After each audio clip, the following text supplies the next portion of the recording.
నమస్తే.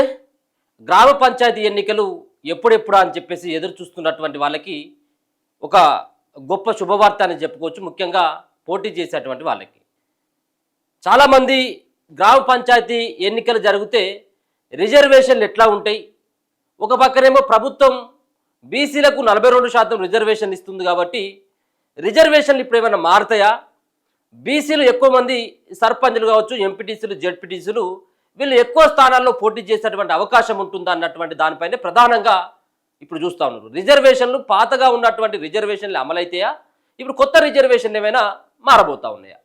సో వీటన్నిటి పట్ల కూడా మాట్లాడేటువంటి ప్రయత్నం చేద్దాం. దర్దాపుగా సంవత్సరాల కాలం అవుతా ఉన్నది గ్రామ పంచాయతీలో స్పెషల్ ఆఫీసర్ల పాలన కొనసాగుతూ, ఆ గ్రామంలో ఉన్నటువంటి కార్యదర్శి ఆధ్వర్యంలో మాత్రమే పరిపాలన కొనసాగుతూ ఉంది. గ్రామ పంచాయతీలకు రావాల్సినటువంటి ఫైనాన్స్ కమిషన్ ద్వారా రావాల్సినటువంటి నిధులన్నీ కూడా ఇప్పటికే ఆగిపోయినాయి. సంవత్సరం కానుంచి గ్రామ పంచాయతీలో ఆ పరిపాలన లేక అభివృద్ధి మొత్తం అంతా కుంటుపడిపోయింది. సంవత్సరంన్నర అవుతా ఉన్నది, సంవత్సరాలు దాటిపోయింది. గ్రామ పంచాయతీలో పరిపాలన కుంటుపడిపోయింది. మున్సిపల్ సంబంధించినటువంటి దాంట్లో కూడా ఇప్పుడు స్పెషల్ ఆఫీసర్ల పాలన కొనసాగుతూ ఉంది. ఇక దీని పట్ల ప్రభుత్వం కసరత్తులు ముమ్మరం చేసింది. ఇక ఎట్టి పరిస్థితుల్లో ఇప్పుడు గ్రామ పంచాయతీ ఎన్నికలు పెట్టాల్సిందే. గ్రామ పంచాయతీ ఎన్నికలు అంటే ముందుగా సర్పంచ్ ఎన్నికలు మొదలు పెడితే బాగుంటాయా, లేకపోతే ఎంపీటీసీ, జెడ్పీటీసీ ఎన్నికలు ముందుగా పెడితే బాగుంటుందా అన్నటువంటి దానిపైన అధికారులు రెండు రకాలైనటువంటి డేట్లని అనౌన్స్మెంట్తో పాటు సంబంధించినటువంటి ఎలక్షన్స్ పెడితే ఎట్లా ఉంటుందన్నటువంటి దానిపైన ప్రభుత్వానికి కొన్ని సూచనలు చేసినట్టుగా తెలుస్తూ ఉంది. ఇటీవల మనం కొన్ని చూసుకున్నట్టయితే గ్రామ పంచాయతీలో గతంలో పెండింగ్కి సంబంధించినటువంటి బిల్లులు దాదాపుగా 500 కోట్లకు పైన ఉన్నాయి. ఈ పెండింగ్ బిల్లులు ఆయా సంబంధించినటువంటి గ్రామాల్లో అభివృద్ధి కార్యక్రమాలకు రోడ్డో లేకపోతే ట్యాంకో ఇంకా మిగతా సంబంధించినటువంటి ఖర్చులు పెట్టినటువంటి వాళ్ళకు పైసలు రావట్లేదు అనేది మొన్నటి వరకు సర్పంచులు, గతంలో పనిచేసినటువంటి సర్పంచులంతా కూడా నెత్తి నోరు మొత్తుకున్నారు. సో ఇప్పుడు గ్రామ పంచాయతీకి సంబంధించినటువంటి బకాయిలను ప్రభుత్వం విడుదల చేసింది. మొన్న 153 కోట్ల రూపాయలని ప్రభుత్వం మొన్న విడుదల చేసింది. ఇక ఇప్పుడు ఉన్నటువంటి మొత్తం పూర్తి బిల్లులని, రాష్ట్ర వ్యాప్తంగా ఉన్నటువంటి గ్రామ పంచాయతీలో పేరుకుపోయినటువంటి బిల్లులని ఇంకొక 300 కోట్ల రూపాయలని ఈ వారం లోపల రిలీజ్ చేసేటువంటి అవకాశం కనబడతా ఉంది. మొన్ననేమో 153 కోట్ల రూపాయలను విడుదల చేస్తే 1 వీక్లో 3 నుంచి 350 మొత్తం ఎన్నున్నా కానీ అవి రిలీజ్ చేయాలని చెప్పేసి ప్రయత్నం చేస్తూ ఉన్నది. మరి ఒక పక్కన లోటు బడ్జెట్ పైసలు లేవని చెప్తున్నటువంటి రేవంత్ రెడ్డి సర్కార్ 2 విడతలుగా 500 కోట్ల రూపాయలకు చిల్లర ఆ డబ్బులు విడుదల చేస్తుందంటే ఖచ్చితంగా గ్రామ పంచాయతీ ఎన్నికల్లో ఒక వ్యూహం అని చెప్పేసి చెప్పుకోవచ్చు. గ్రామ పంచాయతీ ఎన్నికలకు పోతుంది కాబట్టి ఇప్పుడు నిధులు రిలీజ్ చేస్తుందని చెప్పేసి చెప్పుకోవచ్చు. ఇక రెండో విషయానికి వచ్చిన తర్వాత 2వ తారీఖు నుంచి, వచ్చే నెల 2వ తారీఖు నుంచి, జూన్ 2వ తారీఖు నుంచి రాజీవ్ యువ వికాసం ద్వారా 5 లక్షల మంది యువతకి రుణాలను అందించేటువంటి ప్రయత్నం చేస్తూ ఉన్నది 2వ తారీఖు నుంచి. ఏది జూన్ 2. దాని తర్వాత అదే జూన్ నెలలో కొత్త రేషన్ కార్డులకు సంబంధించిన ప్రక్రియ మొదలుపెట్టబోతా ఉన్నది. ఇప్పటికే రేషన్ కార్డుదారులకి సన్నబియ్యం ఇచ్చి ఇప్పుడు కొత్త రేషన్ కార్డులు ఇవ్వడం ద్వారా 5 లక్షల మందికి రుణాలు ఇవ్వడం ద్వారా, మరో పక్కన గ్రామ పంచాయతీలో పేరుకపోయినటువంటి బిల్లులు ఇవ్వడం ద్వారా, ఇవన్నీ కూడా చూస్తూ ఉంటే ఇది ఎక్కువ సంఖ్యలో గ్రామాలలో ఉన్నటువంటి వాళ్ళకి ఎక్కువగా ఉపయోగం. రేషన్ కార్డులు గ్రామాలలో ఉన్నటువంటి వాళ్ళకి ఎక్కువ అవసరం వస్తూ ఉంటాయి. అందరికీ అవసరం ఉన్నప్పుడు కూడా గ్రామాల్లో ఉన్నటువంటి వాళ్ళు పెద్దగా రేషన్ కార్డు రావాలి అన్నటువంటి ఆ ప్రయత్నం చాలామంది చేసి ఉంటారు. రేషన్ కార్డులు తీరిపోతూ ఉంది రాజీవ్ యువ వికాసం ద్వారా 5 లక్షల మందికి. ఇదంతా చూస్తే రానున్నటువంటి రోజులలో కన్ఫామ్గా ఈ యొక్క మంత్లోనే, అంటే జూన్ నెలలోనే కన్ఫామ్గా గ్రామ పంచాయతీ ఎన్నికలు పెట్టాలని చెప్పేసి ప్రయత్నిస్తూ ఉన్నది. ఇక దాంతోపాటు రిజర్వేషన్లకు సంబంధించినటువంటి విషయానికి వచ్చిన తర్వాత ఇక్కడనే అసలైనటువంటి తిరకాస్తు ఉన్నది. ఒక పక్కన వాళ్ళు చెప్తున్నట్టుకి 42% మేము రిజర్వేషన్లని బీసీలకు ఇస్తామని చెప్పేసి కాంగ్రెస్ పార్టీ మేనిఫెస్టోలో పెట్టింది. మేనిఫెస్టోలో పెట్టి కులగణన చేసింది. కులగణన ద్వారా చేసి దాంట్లో బీసీల వాట ఎంత ఉన్నది, అది ముస్లిం బీసీలను కలుపుకున్నట్లయితే దాదాపుగా 56.5% ఏదో ఈ సంబంధించినటువంటి లెక్కలు చెప్పింది. మరి దీని ప్రకారం కనుక ఇచ్చినట్టయితే బీసీలకి ఎక్కువ సంఖ్యలో, అంటే బీసీలు దాదాపుగా 100 సంబంధించినటువంటి సర్పంచులు ఉంటే దాంట్లో 56 అంటే దాదాపుగా 56 మంది 42% కనుక రిజర్వేషన్లు అమలు చేసినట్టయితే, దీంట్లో 42% అమలు చేసినట్టయితే దాదాపుగా ఈ 100లో 42 మంది మనోళ్ళే ఉంటారు. ఎవరు? బీసీ వాళ్ళే. దాంతోపాటు ఇంకా జనరల్ ఉన్నాయి. సో ఇట్లా కాబట్టి ఇప్పుడు 42% సంబంధించినటువంటి ఈ రిజర్వేషన్లని ఇప్పటికిప్పుడు అమలు చేసేటువంటి అవకాశం ఉన్నదా అంటే రాష్ట్రంలో అది లేదని చెప్పొచ్చు. బీసీలకి మరోసారి మొండి చేయ ఇప్పుడు కాంగ్రెస్ పార్టీ మొండి చేయ చూపెడతా ఉన్నది.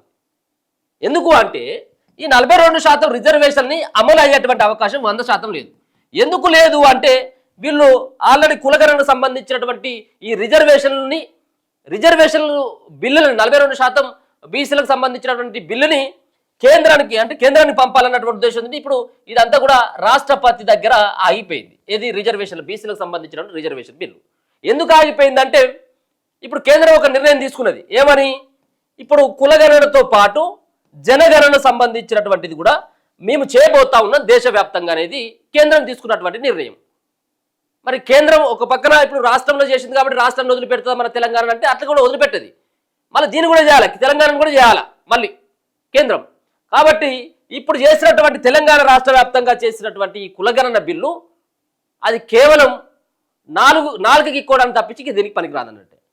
కానీ ఇప్పుడు ఏమని చెప్తా ఉన్నదంటే కాంగ్రెస్ పార్టీ మేము పార్టీ పరంగా 42% ఇస్తాం. మేము ఏదైతే మేనిఫెస్టోలో పెట్టామో 42% బీసీలకు ఇస్తామని చెప్పి మేము 42% రిజర్వేషన్లకు సంబంధించినటువంటి దానికి అనుగుణంగా పార్టీ పరంగా కాంగ్రెస్ పార్టీ ఇస్తుందని చెప్పేసి అంటారు. మరి కాంగ్రెస్ పార్టీ 42% సంబంధించినటువంటి ఇస్తాం. మరి ఇక్కడ బీజేపీలు ఇస్తారా? లేకపోతే ఉంటే ఇక్కడ ఉన్నటువంటి బీఆర్ఎస్ ఇస్తుందా? ఇంకేదైనా ఇస్తుందా? ఏది ఇస్తుంది? ఏది రెండో విషయానికి వచ్చిన తర్వాత అసలు గ్రామ పంచాయతీకి సంబంధించినటువంటి సర్పంచ్ ఎన్నికల్లో పార్టీ గుర్తుండదు. అది హస్తం గుర్తు మీద పోటీ చేస్తూ ఉన్నాడా, లేకపోతే బ్యాట్ మీద పోటీ చేస్తూ ఉన్నాడా, బాల్ మీద ఏది ఉండదు. ఇది ఇండిపెండెంట్ గుర్తులే కేటాయిస్తారు. కాబట్టి ఈ 42% ద్వారా వచ్చేటువంటి ఉపయోగం అదొకటి లేదు. రెండోది, ఒకవేళ పార్టీ గుర్తు మీద జరిగేటువంటి ఎంపీటీసీ కావచ్చు, జెడ్పీటీసీకి సంబంధించినటువంటి దాంట్లో ఇప్పుడు కాంగ్రెస్ పార్టీ చేతి గుర్తు మీద పోటీ చేయాలని చెప్పి 42% మందికి సంబంధించినటువంటి బీఫామ్లు ఇచ్చింది అనుకో, మరి మిగతా పార్టీ వాళ్ళు ఇస్తారా? 100% ఇయ్యరు. మళ్ళీ ఇప్పుడు దీంట్లో బీసీలే నష్టపోయేటువంటి అవకాశం ఉంటుంది. ఇక్కడనే తర్జన పడతా ఉంది. సో మీరు ఏమని చెప్తా ఉన్నానంటే బీసీ రిజర్వేషన్లు సంబంధించినటువంటిది ఇప్పుడైతే అమలు కాదు. అదొకటి క్లారిటీ. నేను గతంలో ఉన్నటువంటి రిజర్వేషన్లు, గ్రామాలలో ఉన్నటువంటి గతంలో ఏ రిజర్వేషన్ అయితే ఉన్నదో ఆ రిజర్వేషన్ మరోసారి రాష్ట్ర వ్యాప్తంగా అమలు చేయాలన్నటువంటి ప్రయత్నం చేస్తూ ఉన్నారు. ఇప్పుడు గతంలో ఎస్సీ ఉంటే గదే ఎస్సీ ఉన్నట్టున్నది, లేకపోతే గదే బీసీ ఉంటే గదే బీసీ, లేకపోతే జనరల్ ఉంటే జనరలే. రిజర్వేషన్లు మారేటువంటి అవకాశం అయితే లేదు.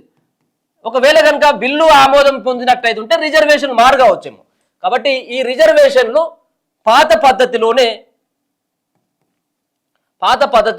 కొనసాగేటువంటి అవకాశం కనబడతా ఉన్నది. పాత పద్ధతిలోనే గతంలో ఉన్నటువంటి రిజర్వేషన్లు ఏ విధంగా ఉన్నాయో ఇప్పుడు కూడా అదే సంబంధించిన రిజర్వేషన్లతోటి ఎన్నికలు జరిగేటువంటి అవకాశం ఉంటుంది. ఇక ఎన్నికలు ఎప్పుడు జరుగుతాయా అంటే నేను ఇంతకుముందు చెప్పినట్టుగానే ఒకవేళ కనుక 2 రకాలైనటువంటి ప్రతిపాదనలు ఉన్నాయి. ఆ 2 రకాలైనటువంటి ప్రతిపాదనలో ముందుగా మొదటి ప్రతిపాదన వచ్చిన తర్వాత జూన్ చివరి వారం అంటే ఈ జూన్ చివరి వారంలో సర్పంచ్ ఎన్నికలు ముందుగా జరపాలని చెప్పేసి భావిస్తూ ఉంది. దాని తర్వాత జూలై 2nd వీక్లో, జూలై 2వ వారంలో ఎంపీటీసీ ఒకటేసారి, అలాగే దీంట్లోనే జెడ్పీటీసీ, ఎందుకంటే పార్టీ గుర్తు సంబంధించినటువంటి దానిపైన అవుతుంది కాబట్టి ఒకటేసారి 2 సంబంధించినటువంటి ఓట్లను వేసేటువంటి అవకాశం ఉంటుంది. కాబట్టి జెడ్పీటీసీ ఎంపీటీసీ సంబంధించినటువంటి ఎన్నికలను పూర్తి చేయాలని చెప్పేసి దాని తర్వాత ఈ అన్నీ అయిపోయిన తర్వాత అప్పుడు మున్సిపాలిటీ సంబంధించినటువంటి ఎన్నికలకు పోతుంది. ఒకవేళ దీంట్లో కనుక ముందుగానే పార్టీ గుర్తుపైన ఎన్నికలు జరుపుకుంటే కొంత ఉపయోగం ఉంటుందని చెప్పేసి భావిస్తే అది ఎంపీటీసీ జెడ్పీటీసీ ఎన్నికలేమో జూన్ చివరి వారం, అలాగే జూలై 2వ వారంలోనేమో ఇక్కడ ఉన్నటువంటి సర్పంచ్ ఎన్నికల్ని నిర్వహించాలని చెప్పేసి మరి భావిస్తున్నట్టుగా తెలుస్తూ ఉంది. ఇక ఇప్పటికే ఆలస్యం అయిపోయింది. ఒక పక్కనేమో ఫైనాన్స్ సంబంధించిన కమిషన్కి సంబంధించినటువంటి నిధులు ఆగిపోయినాయి, అభివృద్ధి ఆగిపోయింది. మరో పక్కన ఈ సంబంధించినటువంటి ఈ బిల్లులు ఏవైతే ఉన్నాయో ఆ బిల్లులు, గ్రామ పంచాయతీలో ఉన్నటువంటి బిల్లులు ఏవైతే ఉన్నాయో పెండింగ్ బిల్లులు, ఆ పెండింగ్ బిల్లులను సైతం కూడా ఇప్పుడు విడుదల చేస్తుంది తెలంగాణ రాష్ట్ర సర్కార్. కాబట్టి కన్ఫామ్గా వచ్చేటువంటి నెలలో ఏదో ఒక ఎన్నికలు అయితే అవుతాయి. ఏది జూలై సంబంధించినటువంటి నెలలేమో ఒక ఎన్నిక, అలాగే జూన్ సంబంధించిన నెలలో ఒకటి. జూన్ చివరి వారంలోనేమో సర్పంచ్ ఎన్నికలు ఉంటే జూలై సెకండ్ వారంలో అది కన్ఫామ్గా ఎంపీటీసీ జెడ్పీటీసీ ఉండేటువంటి అవకాశం కనబడతా ఉంది. దాంతోపాటు రిజర్వేషన్లకు సంబంధించిన విషయంలో తర్జన భర్జన పడతా ఉన్నది. పార్టీ పరంగా కాంగ్రెస్ పార్టీ 42% మందికి బీసీలు కనుక టికెట్ ఇచ్చినట్టయితే మిగతా పార్టీలు ఇస్తుంది ఇవ్వదనే తర్వాత విషయం. కానీ అఫీషియల్గా ఒక చట్ట ప్రకారంగా మాత్రం బీసీలకు 42% వచ్చేటువంటి అవకాశం లేదు, రిజర్వేషన్లు కూడా మారేటువంటి అవకాశం అయితే లేదు. కాబట్టి ఇప్పుడు అందరూ కూడా ఈ సంబంధించినటువంటి దానిపైనే చాలా మంది ఎప్పుడు వస్తాయి ఎన్నికలు వచ్చినట్టయితే రిజర్వేషన్లు మారుతాయా లేవా, పాత రిజర్వేషన్ ప్రకారమే ఎన్నికలు జరుగుతాయా అంటే మనకున్నటువంటి సమాచారం ప్రకారం ఏం సంబంధించినటువంటి ఈ దఫా పాత రిజర్వేషన్లు అమలు చేసేటువంటి అవకాశం అయితే కనబడతా ఉంది. ఇప్పుడు వచ్చేటువంటి రిజర్వేషన్లు మారేటువంటి అవకాశం 100% లేనట్టుగానే కనబడతా ఉంది. చూద్దాం మరి ఏ విధంగా ఉంటుంది ఏందనేది. పూర్తి స్థాయిలో అయితే సంబంధించినటువంటి అఫీషియల్గా వాళ్ళు అనౌన్స్మెంట్ చేయనప్పటికీ ప్రభుత్వం చేస్తున్నటువంటి కొన్ని కార్యక్రమాలు, రాజీవ్ యువ వికాసం కావచ్చు, రేషన్ కార్డులు కావచ్చు, బియ్యం కావచ్చు, సన్న బియ్యం కావచ్చు, మరో పక్కన ఏదైతే పెండింగ్ బిల్లులకు సంబంధించినటువంటి రిలీజ్ కావచ్చు, వీటన్నిటిని చూస్తే మాత్రం ప్రభుత్వం గ్రామ పంచాయతీ ఎన్నికల కోసం మీ అంతా పనిచేస్తుంది అనేది మనకు స్పష్టంగా అర్థమవుతా ఉంది. చూస్తూనే ఉండండి మన తొలి వెలుగు.